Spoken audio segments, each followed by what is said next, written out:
Greetings all you movie junkies and entertainment lovers, and welcome to another retrospective video. Today we're going to be talking about Friday the 13th, the series, which ran for 3 seasons with a total of 72 episodes from 1987 to 1990. The series follows estranged cousins Mickey and Ryan, who inherit an antique store from their recently deceased Uncle Lewis. And after selling all the antiques in the store, they learn from Lewis's old friend Jack Marshak, an occultist, who originally collected many of the antiques, and that the items are all cursed and contain dangerous and evil power. The trio then ultimately work together to recover all the objects and return them safely to the shop's vault, the only place where they can be safe, with each individual episode focusing on a different cursed object, which are usually in the possession of the people who originally discovered their magical powers or are unwilling to give them up. Each cursed object normally has a very different kind of power, leading to the series being vastly different from episode to episode, very much giving it a horror anthology feel to it, even though technically it's not a horror anthology series because of course you do have 3 main protagonists that you follow throughout the series. But even though it might not technically be a horror anthology series, if you are someone like me who loves anthology horror, then the series is definitely worth a watch because you do get various different kinds of stories. And with the series of course being called Friday the 13th the series, of course you might be thinking to yourself, if you've never been aware that there was a Friday the 13th the series before, is this connected to the film franchise of the same name?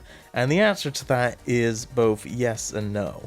Now the story itself and the characters themselves don't really technically have any real proper connection to the film series at all.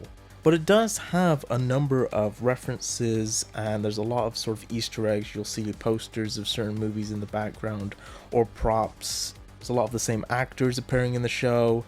But primarily, most of these sort of connections come in people behind the scenes, a lot of the same producers and writers and directors, primarily being Tom McLaughlin, who had wrote and directed the Friday the 13th Part 6 Jason Lives, wrote and directed many of the episodes of Friday the 13th the series.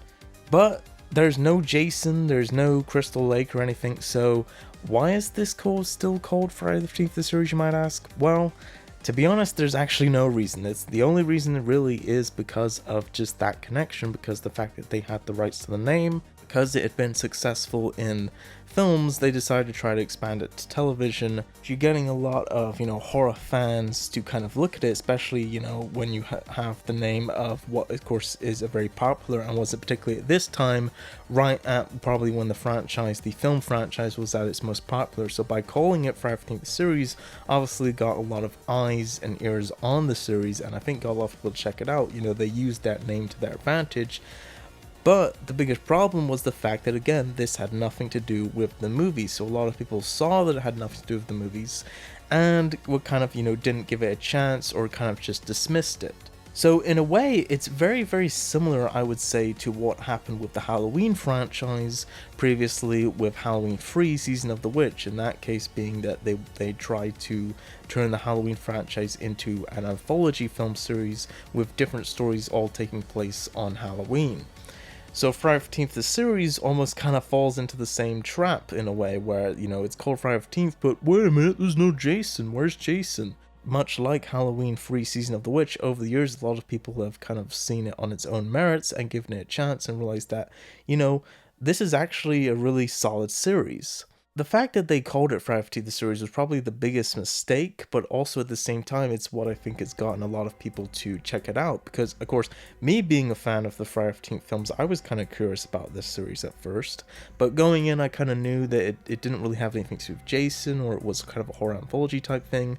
So being somebody who was a fan of both the Friday the 13th film franchise and a horror anthology fan, to give it a chance on its own merits, whilst also understanding that it is not connected in any way, shape, or form to the Friday the 13th movies. Now, the show, of course, was cancelled very abruptly towards the end of its 3rd season, so it never really truly, unfortunately, got to have a proper ending like a lot of shows around this time. But there has been many reports and rumors over the years that the original plan was for the very last episode was in fact to connect it to the film franchise by having the final cursed object be Jason's mask.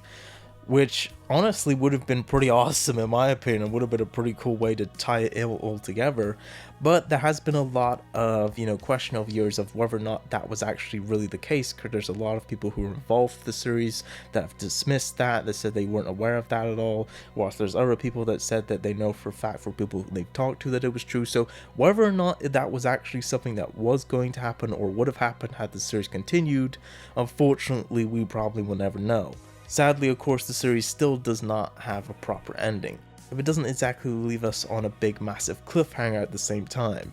It's very easy to just say that, the last episode, that was, they let her check the book and that was the last cursed object and they all live happily ever after the end. It's pretty simple. So it's not exactly an ending that is satisfying, but it's not like, you feel disappointed having watched the whole series. So it does very much have a low budget, low quality, macabre feel to it, but to me personally, that is kind of what makes it appealing to me. The fact that it is kind of very much an old school kind of feel to it with a lot of effects and whatnot, but a lot of people might turn them off in a way. But again, to me, that is personally, if you are someone like me who likes a lot of the other horror and sci-fi shows from around that time, then you will definitely dig that kind of feel to it. The fact that it has that old school macabre vibe, especially dealing with, the fact that it is a show that literally deals with old antiques. So I think that the look and feel of the show fits very much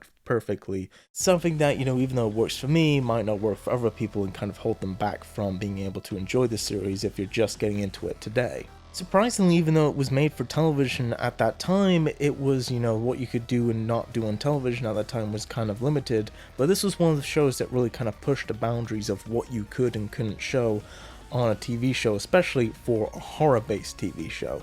So they really did a good job of pushing the boundaries, and there's a lot of really, honestly, legitimately and surprisingly good scare and suspense moments throughout the series, and there's a lot of really, honestly, effective and creepy stories that honestly do still hold up really well.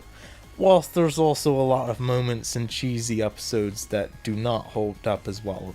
As to why the show was cancelled, I think that with a lot of shows that run this length, especially from around that time, part of the problem I think a lot of times consists of the fact that you either, are going kind of shows have reinvented themselves a little bit too much by that third season, or they haven't sort of introduced enough new elements to keep viewers coming back. So I think part of the problem with 15th the series is that, I think the first two seasons are really, really great and hold up very well, but then I think by the time you get to the third season, it starts to kind of feel a little bit old, and there's a lot of the stories kind of dealing with the same type of thing, and I think what the show needed by the third season was to introduce something that would keep viewers coming back, because it was sort of starting to kind of have kind of that same old kind of feel, again with a lot of the stories kind of repeating each other a little bit. But for the most part, I think this show was still really good. I think a big blow for the show was one of the main characters, the main character of Ryan, played by John LeMay, who later went on to play a different character in Jason Goes to Hell. Ultimately ended up leaving by the end of the second season, and they actually did a pretty awesome big two-part episode, which actually served as a pretty bizarre and climactic way to kind of have his character leave the series while still kind of leaving it open for him to return in the future, I guess is kind of what they wanted to do. So what they ended up ultimately doing was introducing this new character of Johnny in the third season, and so that I think was a big kind of blow for the series as well. And the dynamic there was that had been established over the course of the first 3 seasons with the character of Ryan and Mickey and Jack and everything was kind of broken up a bit in the third season. So I think that was kind of a big blow for the show as well. And it is disappointing that it didn't get to have, the proper ending that it deserved. But again, like I said before, it's not like the show ends on a big, massive cliffhanger. So you can, it's always more about the journey that you go on with these shows rather than the endings. In terms of the show's availability, it has been available previously in season sets. Each season has previously been released on their own, but now you can get the entire series in this complete series DVD set. Now, this show being when it was made in the late 80s, it was of course filmed and mastered and everything on standard definition video, so basically it's never going to be coming to Blu-ray. So this DVD set is probably, I would imagine, the best the show's ever going to look, and might be the last time it's ever released on physical media. So if you're someone that, you know, is looking to get the show for its collection, or wanting to check it out for the first time, this complete series set is the one that you want to get. It's a series that I would say is worth checking out. It's a lot of fun, especially if you are a fan of horror anthology shows. So if you're someone who perhaps dismissed this show a long time ago because you were a big fan of the film series, I would say, you know, give it another chance. You know, don't think of it as being connected to the film series, but perhaps you might like it as its own thing. And if you are someone who's not really a fan of the Friday the 13th movies, then I would also say the same thing of, you know, giving it its chance, because maybe you dismissed it thinking it was connected to the movies, when actually it's very much its own thing. Alright guys, that's gonna be it for this retrospective video. Thanks for watching, be sure to subscribe for more videos, and until next time, be sure to consume as much entertainment as humanly possible, and I will see you in the next video.